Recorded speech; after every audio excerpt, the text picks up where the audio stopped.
आज हमने व्यायाम के नाम पर एक बेहतर आसन की श्रृंखला को परफॉर्म किया था, जिसे हम सूर्य नमस्कार कहते हैं। आप लोग अपने माइक अब बंद कर सकते हैं। सूर्य नमस्कार अपने आप में संपूर्ण व्यायाम है। अगर दिन में आप और कुछ नहीं कर पाओ, कहीं आप बाहर गए हैं, रिश्तेदारी में हैं, घर से बाहर हैं, ऐसी जगह पर हैं जहां आप बहुत ज्यादा योगासन परफॉर्म नहीं कर सकते, अकेले सूर्य नमस्कार के जितने राउंड आप लगा सकते हैं उतने लगाएं। शरीर के सारे जोड़, सारी मांसपेशियां, लगभग सारी हड्डियां, सबको लचीलापन और एक्सरसाइज मिल जाती है अकेले सूर्य नमस्कार के अभ्यास से। परंतु सूर्य नमस्कार भी कपालभाति की तरह सुबह या शाम खाली पेट ही करें तो ज्यादा अच्छा है, और करना ही खाली पेट चाहिए। हमें भोजन करने के बाद, क्योंकि पेट पर दबाव आता है, तो हमें भोजन करने के बाद सूर्य नमस्कार से बचना चाहिए। हम सुबह शाम सूर्य की जिस समय उदय हो रहा हो उस समय करें तो इसके बड़े लाभ हैं।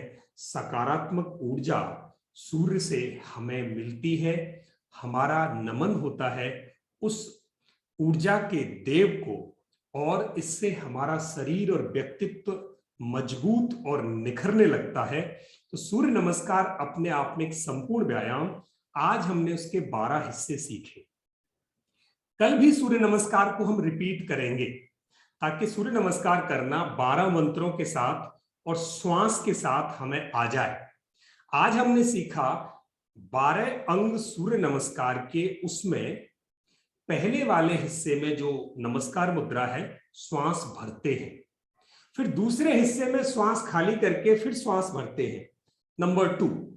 फिर तीसरे हिस्से में हम श्वास खाली करते हैं, चौथे हिस्से में फिर श्वास भरते हैं, पांचवें पोज में श्वास खाली करते हैं, छठे पोज में श्वास भरी और खाली की।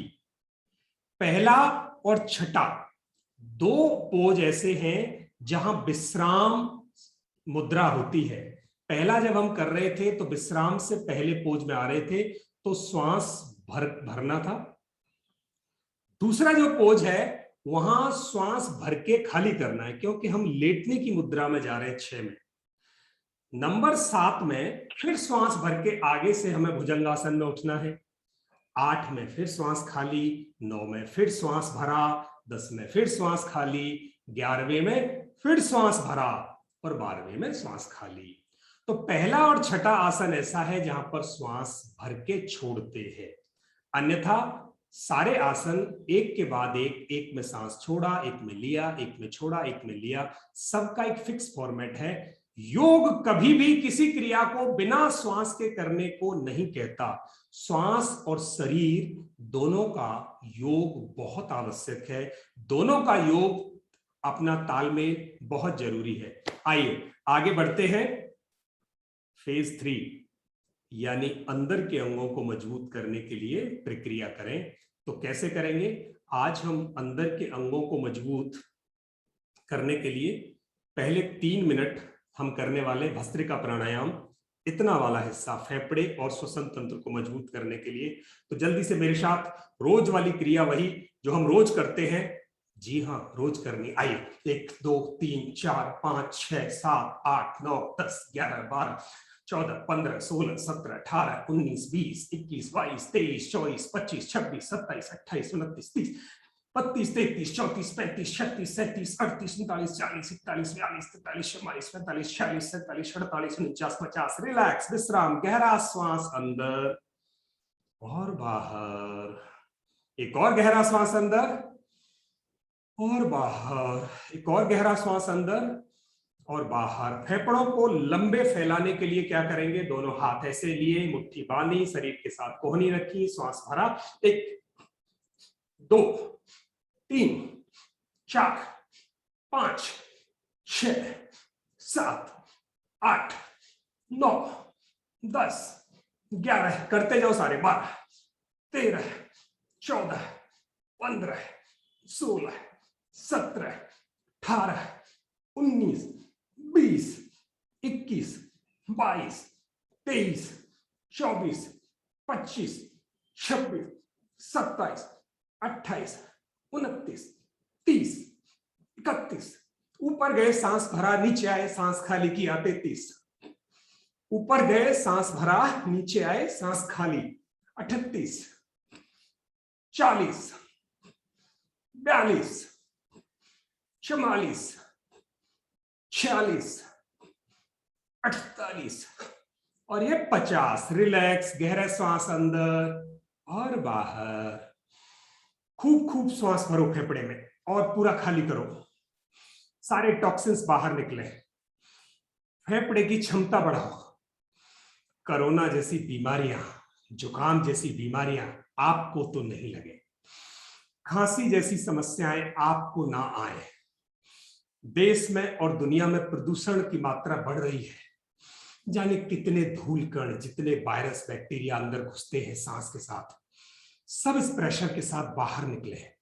हमारे दोनों फेफड़े मजबूत हो, स्वस्थ हो, साफ हो, इसलिए हमें खूब प्रेशर से भस्त्रिका सुबह करनी है, ताकि दमा, खांसी, जुकाम, गला खराब, ये समस्याएं बिना दवाइयों के आपसे दूर रहें और आपके फेफड़े हमेशा मजबूत रहें, आपके फिल्टर हमेशा क्लीन रहें।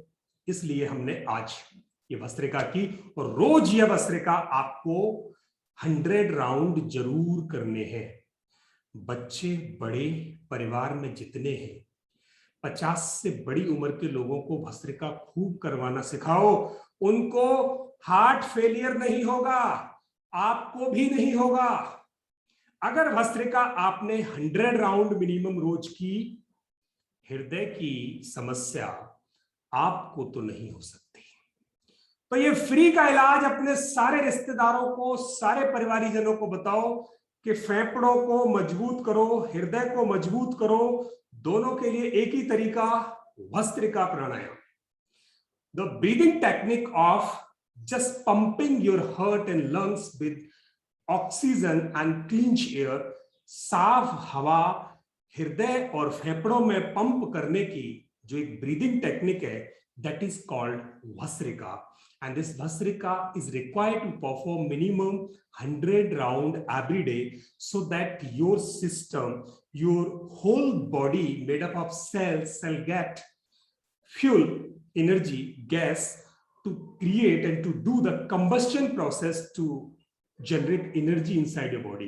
शरीर में ऊर्जा पैदा करने के लिए आपके 84 अरब के करीब जो कोशिकाएं हैं, उन कोशिकाओं में ऊर्जा पैदा करने के लिए, खाना पचाने और पकाने के लिए उनके माइटोकॉन्ड्रिया में, कोशिका के बीच में केंद्रक होता है, केंद्रक में माइटोकॉन्ड्रिया होती है। माइटोकॉन्ड्रिया आपके भोजन को रक्त से लेकर गई हुई ऑक्सीजन से जलाकर पकाती है, फिर वहां से ऊर्जा बनती है।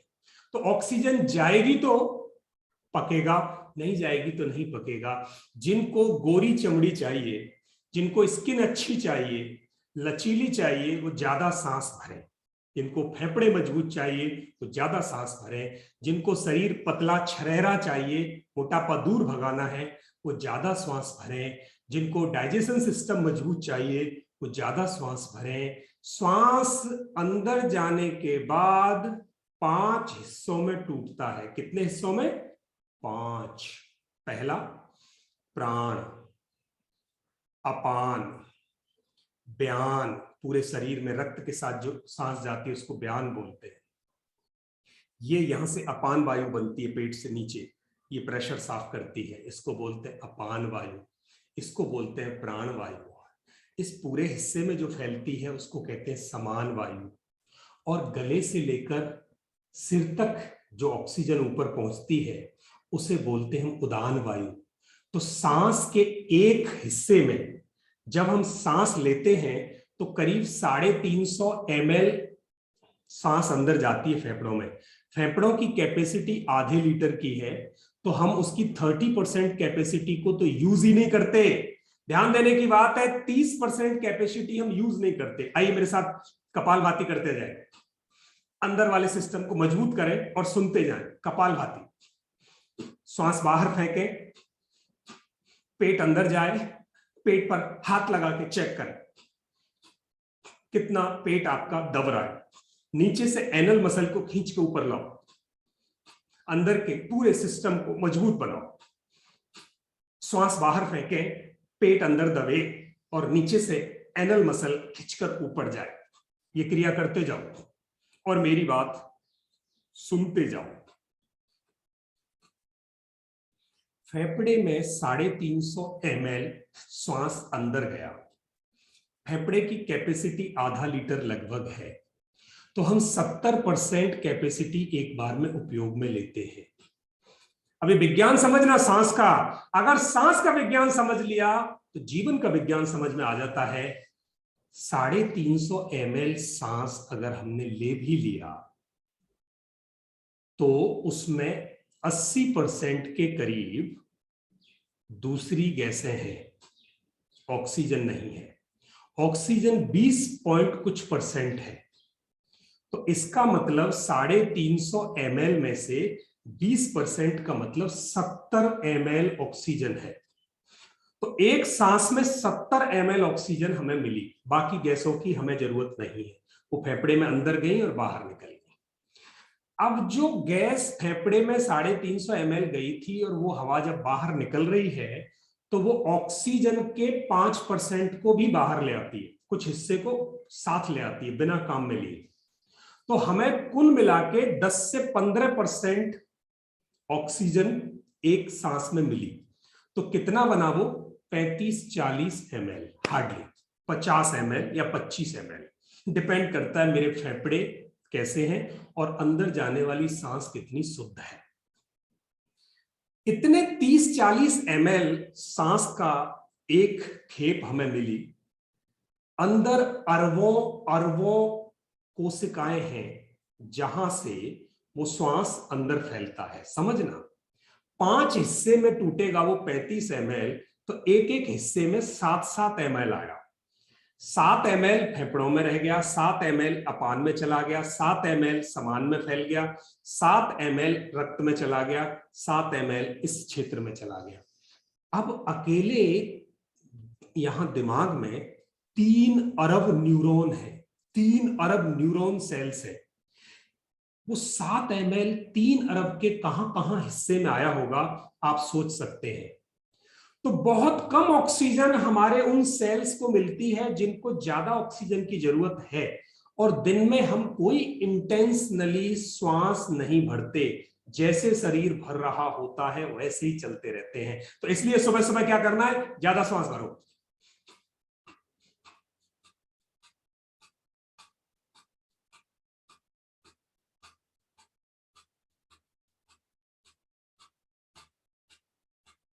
जिसके पास ज्यादा श्वास, जिसके पास कोशिकाएं मजबूत, वो उतना ज्यादा स्वस्थ। करते जाओ। कपालभाति रोज 10 मिनट करनी है, 10 से 15 मिनट रोज, तो करते जाओ, मेरी बात सुनते जाओ। इसमें आपकी श्वास रिचार्ज हो रही है, प्राण रिचार्ज हो रहा है। ये तो था बात श्वास की। तो आज के बाद इंटेंशनली रोज सवेरे ज्यादा से ज्यादा शुद्ध वायु को आप अपने फेफड़ों में जाने देंगे, ताकि पूरा शरीर श्वास से मजबूत हो, उसको ऊर्जा मिले, ईंधन मिले। जितना भोजन आवश्यक है उतना ही श्वास आवश्यक है। भोजन को हम सोच समझकर जरूरत से ज्यादा ही लेते हैं, श्वास को हम ध्यान ही नहीं देते हैं। तो अब हमें श्वास को भी साथ साथ ध्यान देना है, यानी ब्रीथ हमें ज्यादा लेनी है। ज्यादा ब्रीथ करने से एक और फायदा, विचारों पर और मन पर नियंत्रण रहता है, क्योंकि श्वास ही मन और शरीर दोनों को एक साथ बांधने के धागे की तरह काम करता है। तो मन और शरीर दोनों को एक साथ बांधने का काम श्वास करती है, अतः श्वास हमें ज्यादा लेनी चाहिए। करते जाओ कपालभाति।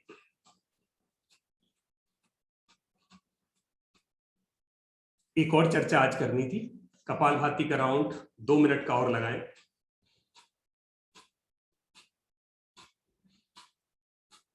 कल हम चर्चा कर रहे थे कि स्वयं की पहचान कैसे करें कि मैं स्वस्थ हूं अथवा बीमार, कैसे पता चले मुझे क्या बीमारी है। तो आप अपने घर पर खुद ही अपने डॉक्टर बन सकते हो। खुद डॉक्टर बनने के लिए आपको किसी डिग्री की जरूरत नहीं है।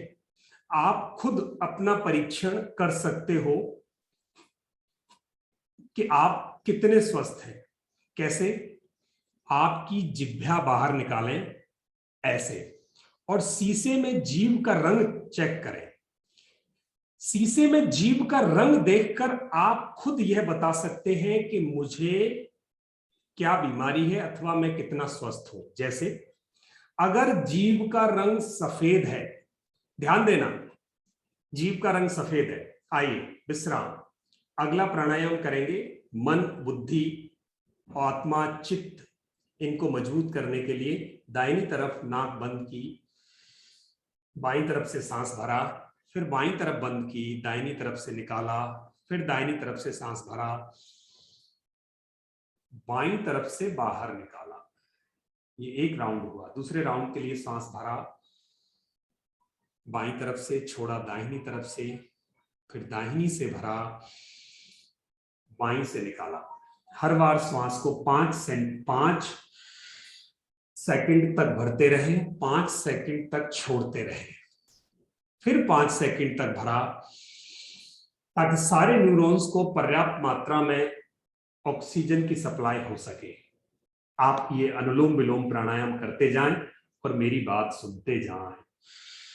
जीभ का रंग अगर सफेद है तो हमें फेफड़ों से संबंधित, श्वसन तंत्र से संबंधित समस्या है। यानी अगर हम श्वास पूरी नहीं ले रहे या फेफड़ों में कोई इंफेक्शन है, गले में कोई इंफेक्शन है, तो जीभ का रंग सफेद होना शुरू हो जाता है।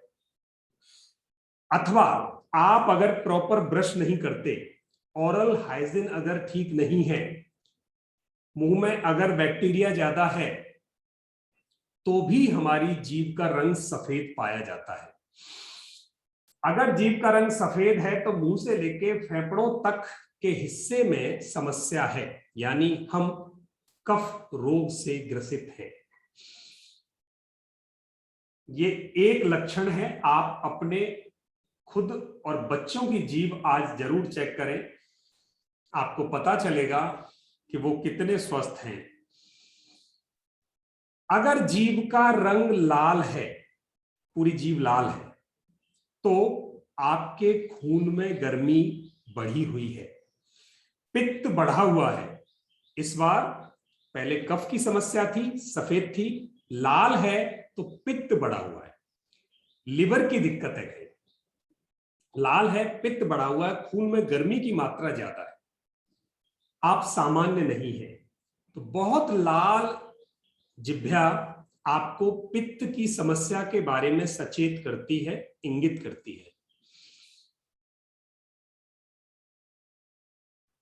सांस भरते जाएं, छोड़ते जाएं।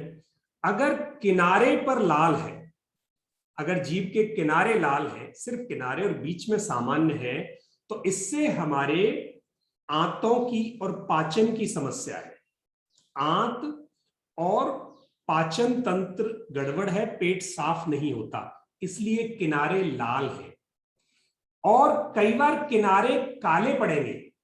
काले किनारे अगर पड़ रहे हैं तो लीवर की समस्या है, आंतों में बहुत मल है, साफ नहीं हो रही है, आंतों की परत पर कहीं ना कहीं कुछ जमा हुआ है जिससे आंतें साफ नहीं हो रही। तो अगर काली जिह्वा है, जिह्वा पर काले निशान है, उसके 3 ही कारण हो सकते हैं। या तो पाचन ठीक नहीं है, या आप किसी धूम्रपान अथवा शराब के सेवन की वजह से जिह्वा लाल पड़ जाती है। 2 हिस्से। तीसरा, डायबिटीज अगर हमें है तो भी जिह्वा पर काले धब्बे पाए जाते हैं। अगर काले धब्बे हैं तो ये डायबिटीज की तरफ इशारा करता है। तो जीभ से पता चल गया हमें डायबिटीज है, हमारी आंतें ठीक नहीं है, हमारे खून में गर्मी बढ़ी हुई है, हमारे फेफड़ों में कोई दिक्कत है, ये पता चल गया। अब अगर जीभ का रंग पीला है, इसका मतलब हम जरूरत से ज्यादा खा रहे हैं, या हमारे मुंह में कोई बैक्टीरिया है। पीली जीभ होने का मतलब है ओवर डाइटिंग या मुंह में बैक्टीरिया।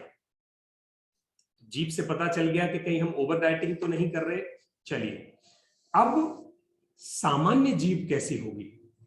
हल्के पिंक, हल्की गुलाबी रंग की जीभ, नरम लचीली जीभ, सूखी नहीं, नरम और हल्के गुलाबी रंग की अगर जीभ है तो हम अंदर से बिल्कुल फिट हैं। अगर काली है तो वायु की समस्या, लाल है तो पित्त की समस्या, सफेद है तो कफ की समस्या। आप अपनी जिह्वा को आज जरूर चेक करें और पता करें कि खुद डॉक्टर कैसे बन सकते हैं। अंदर की समस्याओं की परिचायक मेरी जिह्वा मुझे बता सकती है कि मेरे अंदर क्या समस्या है। सुबह खड़े होकर शीशे पर जब आप ब्रश करते हैं, जिह्वा को बाहर निकाल के उसके रंग को हर 7 दिन 15 दिन में एक बार चेक कर सकते हैं। आइए अनुलोम विलोम के अंतिम राउंड।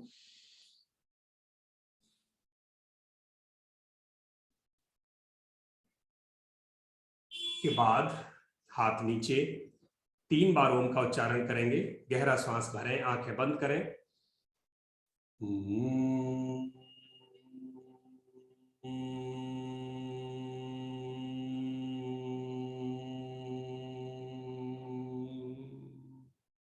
फिर गहरा श्वास।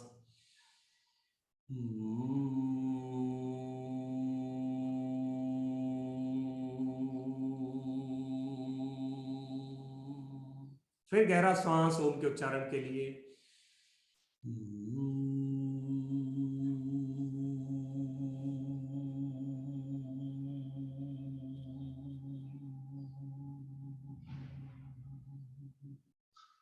और 1 मिनट ध्यान में बैठे, 1 मिनट विचार रहित अवस्था। मन ही मन विचार करें, आज मैंने अपनी जीभ के द्वारा शरीर के अंदर की स्थिति को परखने की विद्या सीखी। शरीर में श्वास और प्राण की कितनी आवश्यकता और महत्व है, ये बात आज के सत्र में हमने सीखी। तीसरी बात हमने आज ये सीखी कि सूर्य नमस्कार के 12 भाग को श्वास दर श्वास के हिसाब से कैसे परफॉर्म करें ताकि शरीर स्वस्थ बने। आज की इन 3 सीखों से मेरे जीवन में ज्ञान की वृद्धि हुई है। हे परमपिता परमेश्वर, मैं मुझे यह अवसर प्रदान करने के लिए आपको धन्यवाद करता हूं। और आज की कक्षा में बने हुए निमित्त जो लोग जिन्होंने सहयोग किया, जैसे सचिन कुमार जी जो आपको यहाँ जोड़ते हैं, अथवा आपका कोई रिश्तेदार जिसने आपको फोन करके यहाँ बुलाया, उनके प्रति मैं कृतज्ञता जाहिर करती हूँ कि उन्होंने मुझे ये अवसर देने के लिए उपकार किया। उनका बहुत बहुत धन्यवाद। ऐसा विचार मन में रखते हुए आज मैं पूरे दिन बड़े जोश के साथ, सकारात्मक ऊर्जाओं के साथ अपने काम, परिवार, दिन और समाज में एक अच्छा दिन व्यतीत करने की ताकत प्राप्त करके खुशी के साथ दिन को जी सकूंगी। इसके लिए मैं स्वयं को सौभाग्यशाली मानता अथवा मानती हूं। आज मैं कोई गुस्सा, कोई क्रोध दिन में नहीं करूंगा अथवा करूंगी, ऐसा संकल्प मन में लेता हूं। ऐसा सोचते हुए दोनों हाथों को रगड़ो, खूब तेज रगड़ो और गरम गरम हथेलियां आंखों पर लगाएं ताकि आंखों की संपूर्ण एक्सरसाइज हो, आंखों को गर्मी मिले, आंखों की मांसपेशियां मजबूत हो। और टिमटिमाते हुए आंखें खोलें तो हाथ जोड़कर जो व्यक्ति आपके सामने पड़े, जो चेहरा आपके सामने पड़े, उसको ईश्वर का प्रतिरूप मानकर आप नमस्ते करें। पूरे चेहरे को मसाज दी, पूरे कान, गर्दन, चेहरे की झुर्रियों को मिटाया।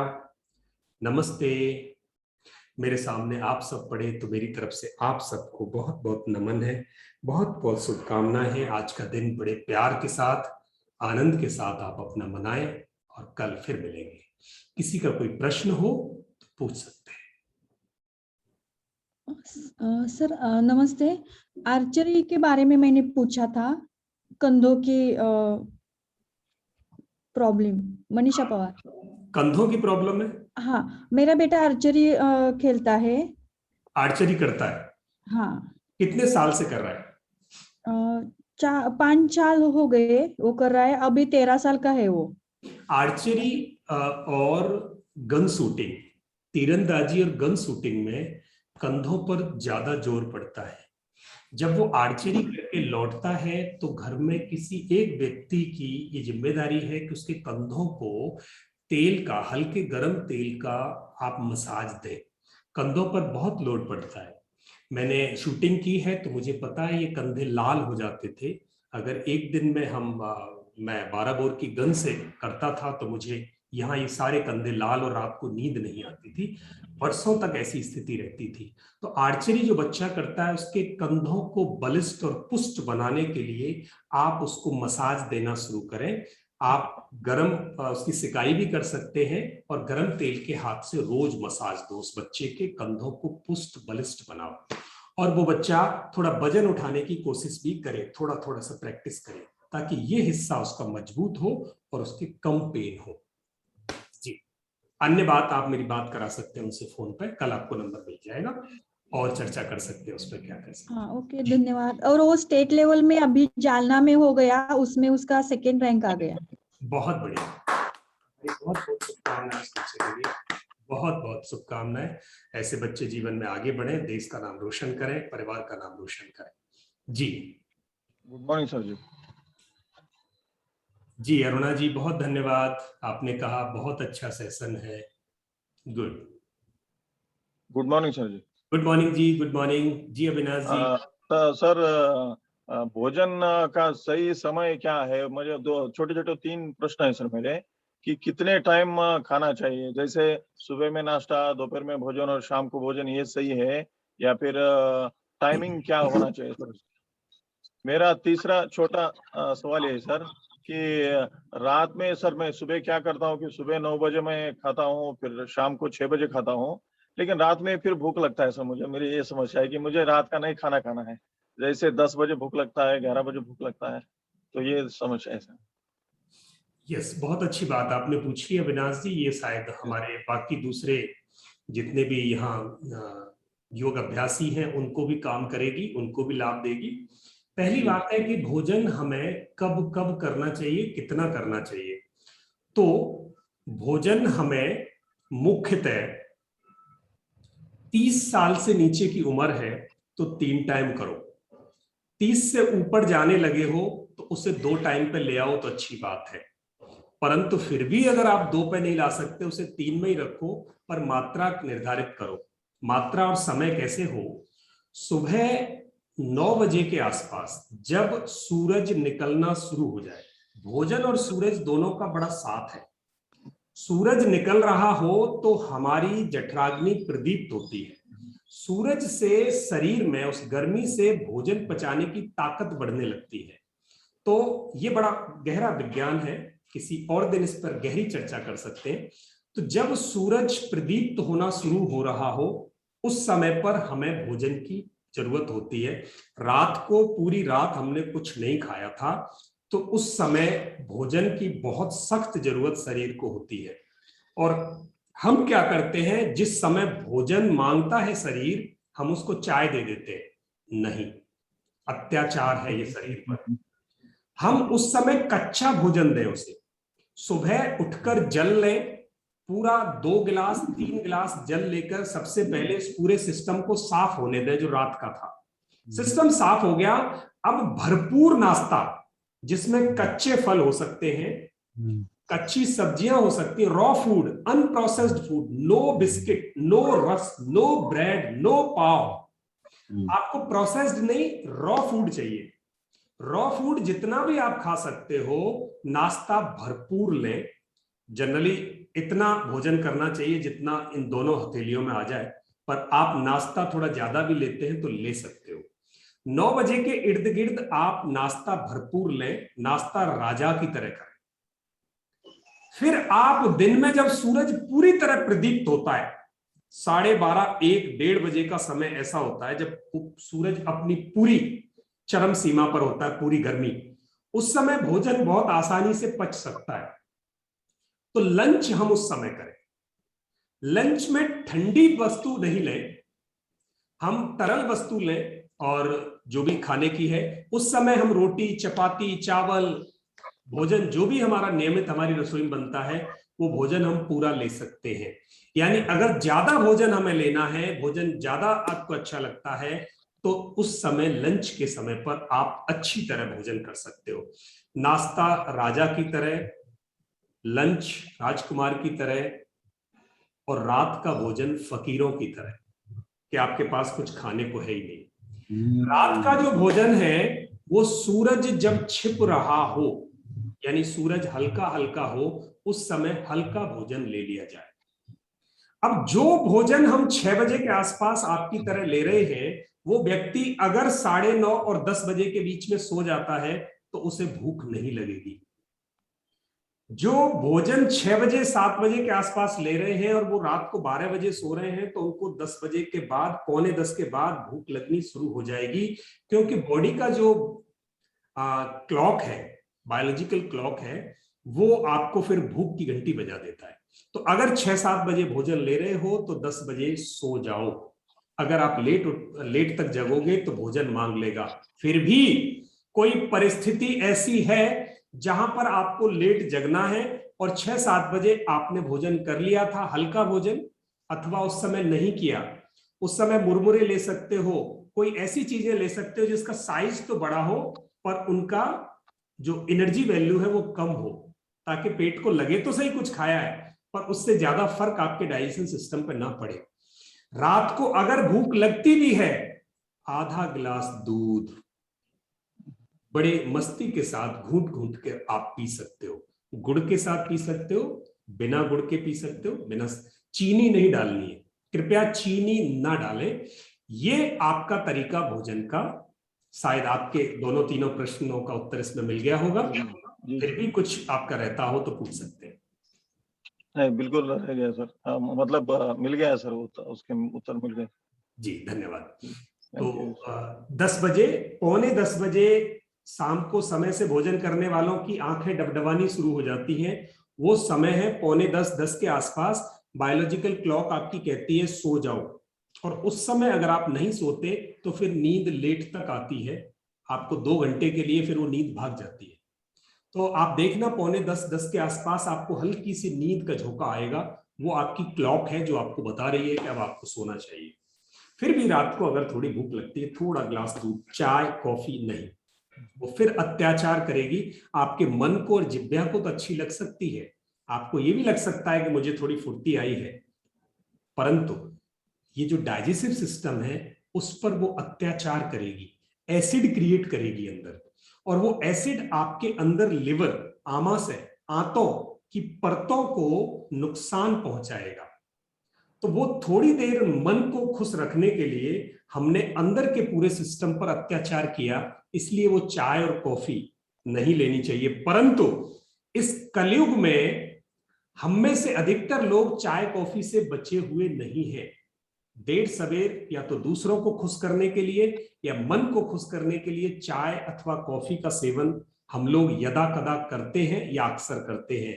उनके लिए बड़ी सख्त एक हिदायत है कि अगर चाय कॉफी मजबूरी में या शौक में लेनी पड़े तो उससे पहले आप हितैषी बनो अपने, 2 गिलास पानी आप अंदर घूंट घूंट करके पी जाओ, और उसके बाद वो चाय का आधा कप या कॉफी का आधा कप जो ले रहे हो आप, अब क्या होगा, वो 2 गिलास पानी में आधा कप कॉफी या चाय गई तो वो घुल के जो 50 ग्राम चीज थी अभी वो 550 ग्राम बन गई है। तो वो जो कंसेंट्रेटेड थी, सघन थी, गाढ़ी कॉफी जो ज्यादा अमल बना के आंतों को तकलीफ देती थी, अब वो पतली हो जाएगी। तो आधे लीटर पानी में वो फैलने के बाद, मिलने के बाद, उसका जो प्रभाव है अम्ल का वो कम हो जाएगा। तो उससे आपके अंदर के सिस्टम को वो ज्यादा नुकसान नहीं पहुंचा सकेगी और वो फिल्टर होके बॉडी से बाहर निकल जाएगी। तो आपको अगर बहुत मजबूरी में चाय कॉफी पीनी हो तो जो भी आपको पिला रहा है उसको कहो पहले 2 गिलास पानी दे, आप घुट घुट करके पानी पियो, फिर उस चाय कॉफी को, तब तक वो थोड़ी ठंडी भी हो जाएगी तो वैसे भी आपको ज्यादा नुकसान नहीं पहुंचाएगी। इस प्रकार आप अपने हितैषी बन सकते हैं, आप अपने शरीर का ख्याल रख सकते हैं। जी thank you very much sir. जी, स्वागत है आपका। और 3 मिनट और है, कोई एक प्रश्न और पूछ सकते हैं। सर गुड मॉर्निंग मेरा सर। एक सवाल है। गुड मॉर्निंग सर मेरा एक सवाल है। साफ नहीं होता जी। सर बताओ। हाँ जी, हाँ जी। हाँ, आपने सुबह का नाश्ते में फल फ्रूट्स लेने के लिए बोला है, तो जी। ज्यादातर फल फ्रूट्स हम लाके फ्रिज में रखते हैं जी। तो वो ठंडे रहते हैं। जब खाना खाना समय आपने बताया कि वो गर्म होने की प्रोसेस रहती है, तो ठंडी चीजें नहीं खाना चाहिए। जी। अग्नि हमारा मंद हो गया तो समझो पचन के लिए हानिकारक रहता है। जी। तो कितने देर के बाद में फिर खाना चाहिए कि हाँ। फ्रिज में रखना ही नहीं चाहिए फल फ्रूट्स? नहीं, फ्रिज घर में होना आवश्यक है, फल फ्रूट वहीं संरक्षित किए जाएं। परंतु सुबह घर में जो सबसे पहले उठता है आदमी, वो क्या करे, चाहे वो गृहिणी हो, घर की महिला हो या पुरुष हो, जो पहले उठते हैं वो नाश्ते का इंतजाम करने के लिए वो जो फल या जो सामान नाश्ता बनाने के लिए चाहिए उसको फ्रिज से उठा के बाहर सेल्फ पे रख दो। अब जब तक आप सुबह घूमोगे या फ्रेश होंगे या आप अपनी दिनचर्या से निवृत्त होंगे या बच्चे जब तक तैयार होंगे स्कूल जाने के लिए, आप ऑफिस जाने के लिए तैयार होंगे, तब तक 1 घंटा कम से कम बीत जाता है। उस 1 घंटे में वो जो फ्रिज में जमा हुआ 20-22 के टेम्परेचर पे जो भोजन था या फल थे, वो अभी 27 और 30 के बीच में टेम्परेचर पर आ जाते हैं। वो वातावरण से उनका तापमान इतना बढ़ जाता है और उनकी ठंडक खत्म हो जाती है। अब वो आपके भोजन के उपयोग के लिए तैयार हो गए हैं। तो भोजन अंदर हमारा जो टेम्परेचर है बॉडी में वो 37 के आसपास है और बाहर वातावरण जो है वो 27, 28, 29, 30 के आसपास है। तो अब वो 27, 28, 29, 30 का भोजन अगर आप अंदर लोगे तो मुंह में चबा चबा के खाओगे तो वो यहाँ 35 के आसपास पहुंच जाता है, अंदर 37 के आसपास वो उसका पचाना शुरू हो जाता है। तो वो ज्यादा आग पैदा उसे पकाने में आपको नहीं करनी पड़ती। परंतु अगर 20 टेम्परेचर वाला, 20 डिग्री सेंटीग्रेड वाला फल या भोजन आपने अंदर लिया तो वो चबाने में मुश्किल से 25 पहुंचेगा और अंदर 37 बनाने में 12 डिग्री सेंटीग्रेड की ऊर्जा शरीर को खर्च करनी पड़ेगी। तो वो आपकी बच गई। तो वो जो ऊर्जा शरीर की अतिरिक्त खर्च हो रही थी अननेसेसरी ठंडे को गर्म करने में, और वो ठंडा भोजन यहां से यहां तक तकलीफ पैदा कर रहा था, तो वो एक्सरसाइज बच गई। आप फ्रिज से थोड़ी देर पहले निकाल लें, रख दें, आधा 1 घंटा बाहर रखो, फिर उसका सेवन करो। फल हम फ्रिज में ही रखें क्योंकि खराब ना हो, निकालें, आधे घंटे पहले रख दिया। या बहुत जल्दी आपको फल चाहिए, इमीडिएट कहीं जा रहे हो और फल अभी खाने, तो हल्का सा गुनगुना पानी गैस पे करो, उसमें डालो आप, वो थोड़े से टेम्परेचर में आ जाएंगे, आप उन्हें खा सकते हो। हल्का सा टेम्परेचर बढ़ाना है उसका, बॉडी का टेम्परेचर और भोजन जो आप खा रहे हो दोनों का टेम्परेचर लगभग समान हो तो आपके शरीर को ज्यादा मेहनत करने की जरूरत नहीं पड़ेगी। शायद आपके प्रश्न का उत्तर मिल गया होगा। हाँ सर, थैंक यू। ओके, स्वागत सर। जैसे सर्दियों का दिन आ रहा है, इसमें सभी घर पे मना करते हैं कि नहीं फल नहीं खाने, सर्दी खांसी जुकाम हो जाएगी, फिर इसका क्या करें? वो फ्रिज में हो या ना हो डजंट मैटर, बट वो बोलते हैं सर्दियों में ठंडी में फल उतने नहीं खाने चाहिए, सर्दी खांसी हो जाएगी, फिर क्या करें? हमारे देश में जो ऋतुएं हैं, और हमारे पूर्वजों ने हमें एक बात कही है कि सीजन के फल खाने चाहिए, ऋतु अनुसार फल खाएं। जो फल जिस ऋतु में पैदा हो रहे हैं उसी ऋतु में उनका सेवन हो। अब हमने क्या किया, कोल्ड स्टोर में रख लेते हैं हम अपने फलों को, और जो गर्मी में खाने चाहिए, तरबूज गर्मी का फल है, उसे हम सर्दी में खाते हैं। अब अमरूद गर्मियों का फल है, उसे हम सर्दियों में खाएं। तो गड़बड़ होने वाली है। अब हमें ये देखना है कि जो बाजार में बहुतायत से फल आ रहे हो, बहुतायत से यानी केले के सीजन है तो केला आ रहा होगा, सेब का सीजन है सेब आ रहा होगा, संतरे का सीजन है संतरा आ रहा होगा। संतरा फल है गर्मी का, हम उसे सर्दियों में खाएं तो गड़बड़ हो जाती है। तो हमें क्या करना है, ऋतु का फल लेना है, और ऋतु के फल को सामान्य तापमान पर लेंगे तो आपको नुकसान नहीं करेगा। अब गर्मी के फल को सर्दी में खाओगे और सुबह सुबह खाओगे तो आपके फेफड़े और श्वसन तंत्र को गड़बड़ होनी है। अब फल खाना तो हमें अच्छा लगता है, परंतु एक्सरसाइज करना हमें चूक जाते हैं। अगर आपने बॉडी को मजबूत नहीं किया, उसमें ऊर्जा पैदा नहीं की कि थोड़ा बहुत खाना पीना आगे पीछे हो जाए तो वो उसको पचा ले और उसके नुकसान से उसकी क्षतिपूर्ति कर ले, तो एक्सरसाइज की नहीं हमने, बॉडी को मजबूत किया नहीं हमने, इम्यूनिटी को स्ट्रांग किया नहीं, और उस पर हमने ठंडे फल दे दिए, तो बॉडी कहीं ना कहीं उसको रिएक्ट करेगी। ये मशीन है, अगर पेट्रोल की जगह आप केरोसिन डालोगे तो गाड़ी नहीं चलेगी। तो हमें क्या करना है, फल खाने हैं। अगर सर्दियों में गर्मी वाले फल खा रहे हैं तो दोपहर को खाओ जब सूरज पूरी तरह तेजी पे हो। सुबह सुबह जो फल खाने हैं आपको, वो ऋतु के अनुसार खाएं, आपको समस्या नहीं होगी। शायद बहन जी आपकी बात का जवाब आपको मिल गया। Thank you so much sir, thank you. Sir मेरा एक सवाल, मैं पहले तकिया लेकर सोता था, अब तकिया लेकर मतलब तकिया लेना मैंने बंद कर दिया है, लेकिन फिर उससे मेरी कमर दर्द में मतलब बढ़ोतरी हुई है, तो क्या इन दोनों का कोई कनेक्शन है? कनेक्शन हो सकता है बट जनरली नहीं होता है सर, है कनेक्शन है। हाँ कनेक्शन है।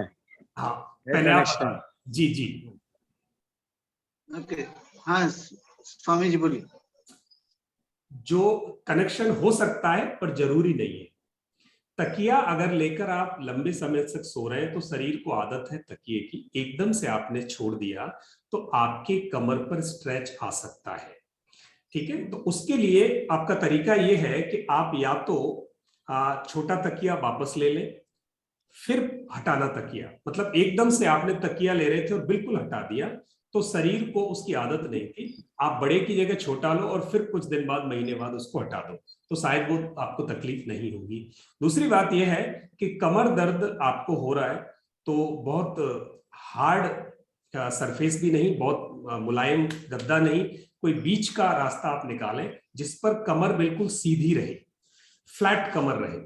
फ्लैट कमर जब आप सोने की आदत डालेंगे तो ये कमर दर्द जैसी समस्याएं आपसे दूर हो जाएंगी। अभी हमें वो आदत है, लाइफस्टाइल हमारी तकिए वाली है, तो हो सकता है आपको वो पेन पैदा हुआ हो।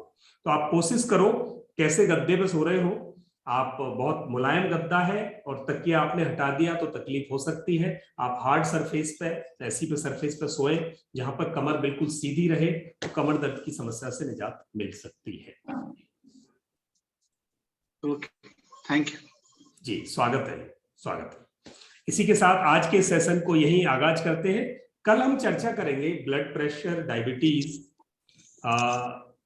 के लिए कि कैसे हम डायबिटीज को खुद कंट्रोल करें, खुद उसकी जांच कर लें।